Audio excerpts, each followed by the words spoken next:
YouTube, what's good? I'm coming at you guys with another video. This time we're going to be talking about Frampton and Quigg. Sorry for the noise in the background, I'm going to wait a little. Alright, so the noise is gone now. Let's just get into this review. Just finished seeing this fight. It was on Showtime Extreme. Definitely a fight that I was waiting for and been anticipated for a minute now. And it was an okay fight, you know. I'm not going to say it was a boring fight, but I'm also at the same time, I'm not going to say it was a great fight. It was an okay fight, but definitely I would love to see a rematch. I think Quigg will step his game up if they ever do get that rematch. And actually, I was going for Frampton in this match, and pretty much I saw the fight 116 to 113 in favor of Frampton. So this is a big moment for Frampton. He is now the WBA and IBF champion. So pretty big accomplishment for him.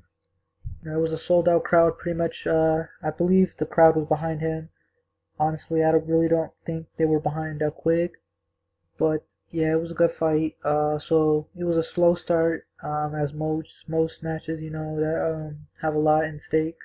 You know, there was a lot of things in risk. You know, whoever wins would gain a lot, and whoever lost would, you know, obviously lose a lot. You know, they're both undefeated, they're both champions, and yeah, I think Frampton deserved this win.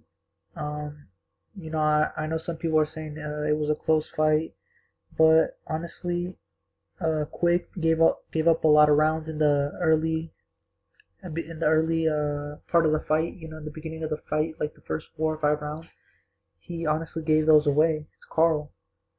He did pick it up at the end. Maybe around the 6th through 11th.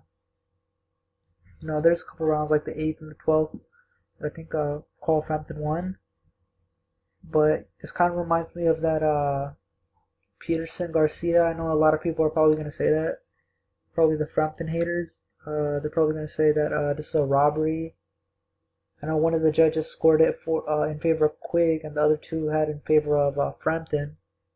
So but the Quigg fans, I know they're gonna say that that he got robbed, but I mean, he did dominate the second part of most of the second part of that fight.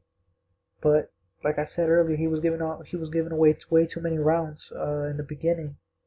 You know, so slow start. Second part of the fight, of course, it was exciting.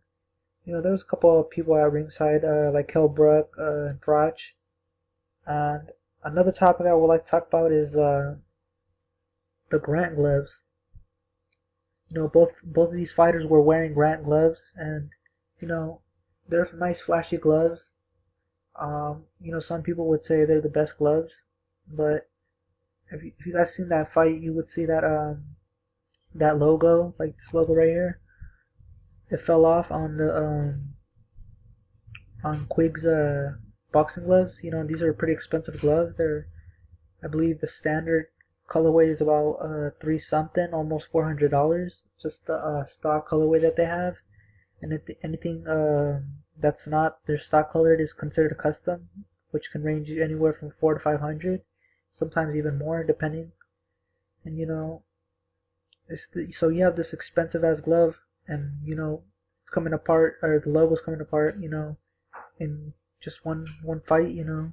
So I think that's kind of crazy how they're charging a lot of money.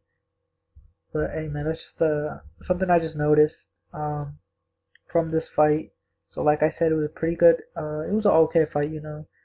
I would have loved to see both these guys come out like furious, you know, angry at each other like they did during the press conference, and just like start going toe to toe. They did go toe to toe during some of the what.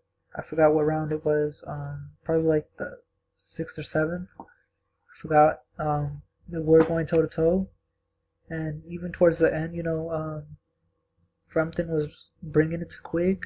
Even though Quigg did land. Oops, sorry for that noise. Even though Quigg did land most of the power shots, I believe, in my opinion. But you know, Frampton showed pretty nice footwork and nice head movement. And yeah, it was a pretty good fight. You know, there was no knockdowns or anything of that sort, like dirty foul play. But it was a good fight, clean fight. I believe the right person won in this fight. Um, there's still two other fights today. Um, we got what do we got? Santa Cruz and Kiko. Then we got that rematch Ruiz Ceja, and on top rank, Verdejo Silva, and then Lundy and Crawford. So I'm probably gonna watch those fights. Give my opinion on them too. Well, why am I saying I'm probably going to? I am going to, and I'll probably do a video on that. So yeah, stay tuned for that. Go ahead and comment on this video, like the video, and subscribe if you haven't already. Stay tuned for more boxing videos. This is Yova. I'm out.